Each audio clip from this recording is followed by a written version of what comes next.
जी बिस्मिल्लाहिर्रहमानिर्रहीम अल्लाहुम्मा सल्ली अला मुहम्मद व अला आले मोहम्मद। देखिए इसीलिए तो खुदा और उसके नुमाइंदों का हक था, हक हुकूमत, और इसीलिए कुदरत ने ये जो है ना बाकी जितनी भी उसके निज़ाम के मुकाबले में बनाए गए निज़ाम है इनमें खैर नहीं रखी। लेकिन इस वक्त जो मुद्दा है, ये बार बार बात करने का मकसद ये है कि कल को कोई ये ना कहे कि हमें कहने वाला कोई नहीं था। मैं इसीलिए बात बिल्कुल क्लियर और जैसे कहते हैं ना या करके करने का आदी हूँ। पावर शिफ्टिंग इतनी 70 सालों की जो पावर है वो इतनी जल्दी थोड़ी ट्रांसफॉर्म हो जाएगी।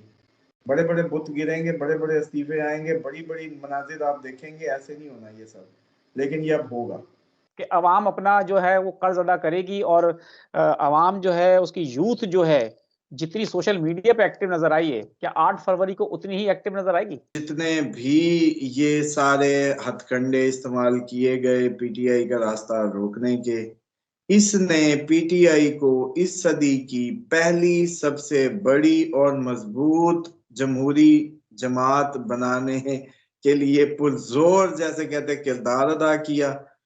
और आज पीटीआई पाकिस्तान की तारीख की वाहिद वो जमात बनने में कामयाब हो गई जो अगर हार भी गई और एक हलके में उसके कैंडिडेट ने 40-50 हजार, 60 हजार, 30 हजार वोट बगैर बैनर, बगैर कंपेन ले लिया, तो पाकिस्तान की तारीख की सबसे पहली जमहूरी जमात होने का टाइटल लेगी ये।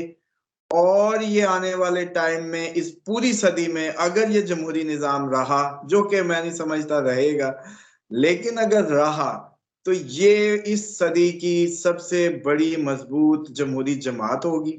इसके जो लोग होंगे वो प्योरली आप देखेंगे इतने ट्रेंड हो चुके होंगे, जमहूरियत के लिए इतनी कुर्बानियां दे चुके होंगे और इसके जैसे कहते हैं ना फ्रूट्स को समझ चुके होंगे। दोबारा कभी असेंबलियों से ऐसे इस्तीफे दे के नहीं निकलेंगे। हाँ जी, ऐसा इसके चांसेस यूं होंगे कि पहली तो ये अपनी आखिरी कोशिश की जाएगी ये मैक्सिमम बैलेंस करने की, जो कि पीटीआई की 169 या 165 सीटों से उसको कोई 80, 90, 100, 110 तक जहां तक रोक पाए, पहले तो उस पे होगा। नवाज शरीफ तो नहीं आएगा किसी भी कोलेशन में, शहबाज शरीफ ऑप्शन होगा कोलेशन की। बिलावल अगर इस दफा कोलेशन में जाएगा तो मौत है उसकी जी कि इस पार्टी से सिर्फ अलीम खान पीटीआई के लोग छोड़ के नहीं जाएंगे, आप ये प्रेडिक्ट कर रहे हैं? किसको? अलीम खान को नहीं, पीटीआई के लोग। हाँ, जो एमएनएज और एमपीएस जो भी अब पीटीआई के हैं उसमें भी कुछ प्लांटेड भी होंगे। ये नहीं होगा कि वो सारे प्योर होंगे, लेकिन यूं नहीं होगा कि कसरत राय से ही आप निकाल दें कि वो सब। और ये वो लोग होंगे जिनका अपना पहला पॉलिटिकल सफर या पहली फ्लाइट जो कामयाब होगी, पहली दफा इनको जमहूरियत की ताकत की समझ आएगी, पहली दफा इस दफा का इलेक्शन जमहूरियत का पहला सबक साबित होगा। इस इलेक्शन में अगली वीडियो में हम डिस्कस कर लेते हैं कि प्लान बी क्या होगा। प्लान ए तो यही होगा जो मैंने नक्शा खींच दिया है कि बंदा तो पहले मफरूर है, ऊपर तो आ नहीं सकता, काउंटिंग तो हो नहीं सकती, रीकाउंटिंग किस तरह करनी है, वो कहानियां, वो जो मौके की जो है ना ऊपर नीचे वाला काम, वो इस तरह का। ये असल में ना मुझे लगता है कि ये खुद एक सीखने के मराहल से गुजर रहे हैं। इनको यकीन नहीं आ रहा, जो हो चुका है ना उसका यकीन नहीं आ रहा अभी तक इन लोगों को। वो हैं तो पुराने पिस्टन ना, मुझे गुस्सा आ गया, मतलब माजरत के साथ ऐसे अल्फाज के चुनाव में मुझे ख्याल करता हूँ मैं हमेशा, लेकिन हैं ये पुराने पिस्टन। ये आईटी को नहीं समझ रहे, ये सोशल मीडिया की स्ट्रेंथ को नहीं समझ रहे। इनके दिमागों को कौन इस दफा ये सबको समझा देगा। और सबसे बड़ी मेरी आज की लिख लीजिएगा, जिस जिसको समझ नहीं आई अप्रैल में सारों को समझ आ जाएगी। आज मुझे ये सवाल पूछते हुए वो दूसरा सवाल याद आ गया, सामा साहब तहरीके इस्तेहकाम का बताएं क्या बनेगा। मैंने कहा अलीम खान के अलावा कभी किसी को फायदा नहीं होगा इस जमात से। आपने कहा तनीन साहब का बताएं, याद करें। मैंने कहा अलीम खान के अलावा, नाज़रीन प्लीज कमेंट करें। ये बहुत पुरानी बात मुझे अचानक याद आ गई कि अलीम खान के अलावा इस इस्तेहकाम से किसी को इस्तेहकाम नहीं मिलेगा, ये कोई जैसे कहते हैं बड़ा डेंट नहीं डाल सकेगी। और ये और एक और पे मुझे बात याद आ गई, इजाजत दें तो, वो आप पूछते होते थे परवेज खटक का, तो मैं कहता था कि उसकी बात ही ना करें, नाम ही ना लें।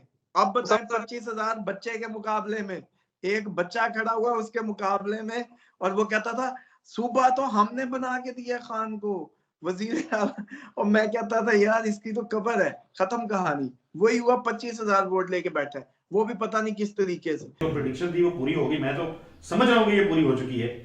मरी के अंदर उन्होंने अजीबोगरीब गुफ्तगू की, फैसलाबाद में गुफ्तगू की, वो गुफ्तगू क्या है वो हमारे नाजरीन के सामने रखें, और मुझे ये बताएं कि ये दिमाग पढ़ने वाली रीडिंग्स कहाँ से हो जाती हैं, ये कैसे पता चल जाता है कि भाई इस बंदे का दिमाग खराब हो जाना है। बिस्मिल्लाहिर्रहमानिर्रहीम, अल्लाहुम्मा सल्ली अला मुहम्मद व अला आले मुहम्मद।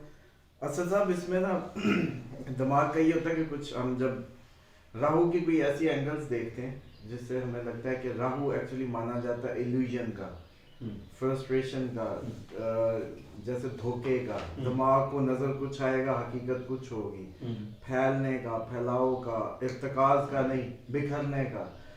तो उसकी कोई डिग्रीज ऐसी होती है, जब हम उसको मार्क करते हैं किसी एंगल पे तो हमें लगता है कि ये इस शख्स की दिमागी हालत जो है ना अब इर्तिकाज पजीर नहीं होगी, ये गलत फैसले लेगा, ये गलत मतलब डिसीजंस ले सकता है।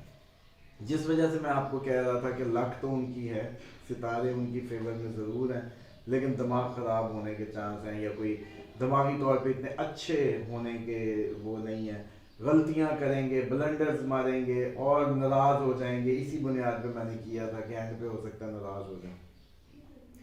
अब वो जो सूरत हाल थी वो तो आपको पता है, ये तो मैंने मेरा ख्याल आप लोगों के पिछले जब भी प्रोग्राम में नवाज शरीफ साहब का आपने कंपैरिजन लिया तो मुसलसल ये मैं बताता रहा, लेकिन जाहिर बात है लोगों को इसका यकीन नहीं था। आज माशाल्लाह ये हुआ है कि आप जैसे बता रहे हैं कि मरी का जलसा और इसी तरह फैसलाबाद का, मरी के जलसे में जिस तरीके से वो बता रहे थे कि आई लव यू कह रहे थे एक तो नौजवानों को, और मुंह पकड़ के if you love me then I love you too, I love you असल यू था आप वो चेहरे पकड़ पकड़ के। उसके बाद मरी की पहाड़ियों में ट्रेन घुमा दी, मतलब ट्रेन इधर से गुजरेगी उधर से गुजरेगी, मरी में ट्रेन, मतलब पाकिस्तान से तो सीधी सीधी ट्रेन चलानी बहुत मुश्किल है। देखिए पीटीआई के साथ जो मर्जी कर लें, अवाम है, अवाम में अवेयरनेस आ चुकी है, तो इस तरह की मिसमैनेजमेंट कितने साल बेवकूफ़ बना लेंगे। आखिर तो एक दिन अवेयरनेस आनी, वो टाइम आ गया, कहानियाँ सारी ख़त्म है। जिसको समझ आ रही है आ जाए, जिसको नहीं आ रही ना आए। ये वक्त वो आ चुका है जिसमें तब्दीली अब यकीन। अच्छा उसामा साहब, एक सवाल ये कर लेते हैं कि इस्तेकाम पाकिस्तान पार्टी की आपने बात की, बिल्कुल ठीक है, बिल्कुल दुरुस्त बात की। देखिए ये तो पहले ही एक्सपेक्टेड था। याद करें मैंने कहा था इलेक्शन एक रास्ते का वो है, पड़ाव है, इसको सीरियस ना लें, ये कोई हमें कोई स्टेबिलिटी की तरफ नहीं लेके जाएगा, उसमें इजाफे का बायस बनेगा। हम हर रोज गुजरते दिन के साथ साथ एक टर्मोइल की तरफ जा रहे हैं। कौम ने ये 2 महीने सीखना है, धक्के शक्के खाने हैं, अप्रैल में से आने होना है। इसलिए इस बात पे ज्यादा जो बातें पहले ही, देखिए आसिम साहब, ये अगर पहले नक्शा ना खींचा हो तो फिर तो बात है। आप तो जो हम पहले बयान कर रहे थे आप ही के प्रोग्राम में डिफरेंट टाइम्स में, वही आज आप सिर्फ होता हुआ देख रहे हैं। तो अब ये यकीन कर लें कि अगर ये सारा नक्शा आपको समझ आया तो अब अगला जो नक्शा खींचा है वो भी इंशाल्लाह आप लोग देखेंगे। पाकिस्तान लॉजिकली, आप ना भी एस्ट्रोलॉजी जानते हो ना यार, मैं समझता हूँ कि मैं तो अब चाहता हूँ कि आप ये भी टाइटल खत्म कर लें। लोग कहते हैं आप बड़ी लंबी लंबी बात करते हैं, आप मुझे तजिया निगारी बताया करें, फिर मुकाबला कर लेते हैं। चलो, हम तो कह रहे थे कौम नए तरीके से वोट डालेगी, सेहत को डालेगी। ये तो हल्कों में गए हैं, सर्वे किए, हमने कौन से सर्वे की जो सारा दिन घर से ही नहीं निकल पाते और मिलते भी किसी को नहीं। तो बहरहाल इनकी जो है ना मामला इतने स्मूथ नहीं है, और अभी हमारी स्टेबिलिटी बहुत दूर है। अप्रैल से अल्लाह खैर करे बेहतरी नजर आती है, अगर उस वक्त हम पे कोई अटैक ना हुआ। बल्कि ये सारे लोग, मुल्की जो इदारे हैं, मामलात हैं, इस बात को सीरियस लें, अपनी रखियां शकियां सीधी करें, क्योंकि इसके चांसेस रहेंगे। बल्कि हम अपने इस टाइम में जो खसूसन हमारे खारजा फॉरेन ऑफिस है उसमें बड़ी आप तब्दीलियां देखेंगे, रवैयों में बड़ी तब्दीलियां। हम अपने इर्द गिर्द के सारे ममालिक से बड़े यूनिक वे में और बड़े तगड़े वे में, बड़े जैसा, अच्छा मजे की बात चले यूं समझाता हूँ, जैसा आपने अवामी रवैया देखा है इस इलेक्शन में चीजों को लेके, वैसा आपका खारजा ऑफिस भी रवैया दिखाएगा बाहर के मुल्कों को। अब बिल्कुल ठीक। रक्षा बना लें जिससे जो समझ आती है।